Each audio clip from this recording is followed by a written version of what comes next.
पवन सिंह कहते हैं ना कि बेटा पवन सिंह नाम बा, पवन सिंह बने में दूसरा जन्म तह लेवे के पड़ी। वो आज साबित कर दिए पवन सिंह इस गाने से। मृत्यु वो मरे जो काम करे चंडाल का, हरे काल में उसका क्या बिगाड़े। पवन सिंह का एक गाना आया है बोलकर, जिसको तगड़ी से तगड़ी मैं रिव्यू देने वाला हूँ और बताने वाला हूँ कि ये गाना कितने नंबर का लायक है और ये गाना कैसा है।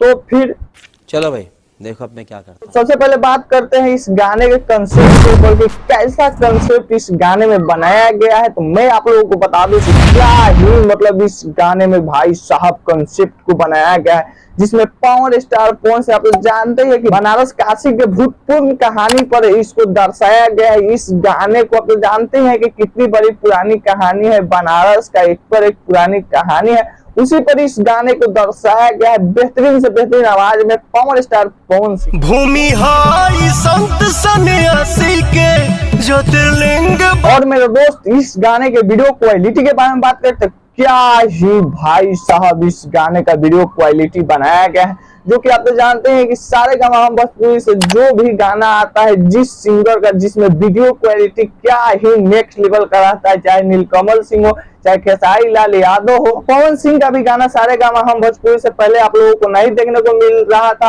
अब देखने को मिल गया क्योंकि कुछ बेटर था वो सॉल्व हो गया है। चलिए बात करते हैं इस गाने के लिरिक्स के बारे में। तो इस गाने को लिखे हैं भगीरथ पाठक और इस गाने में म्यूजिक दिए हैं शुभम राज, जो कि क्या ही म्यूजिक है, एक बार सुनिए तो।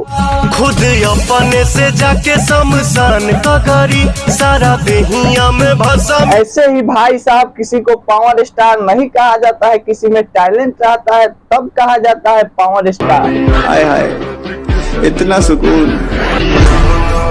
अब आता है इस गाने का नंबर देने के बारे में, इस गाने को कितना नंबर दिया जाए, ये गाना कितने नंबर के लायक है। तो दोस्तों मैं आप लोगों को बता दूं कि इस गाने को मैं पूरा कुछ देखने के बाद A to Z मैं इस गाने को नंबर देता हूं 10 में 9। Thanks, love you. आप लोग चैनल पर हैं तो चैनल को सब्सक्राइब कर दीजिएगा, वीडियो को लाइक कर दीजिएगा, वीडियो पसंद आया तो बहुत बहुत धन्यवाद इतना समय देने।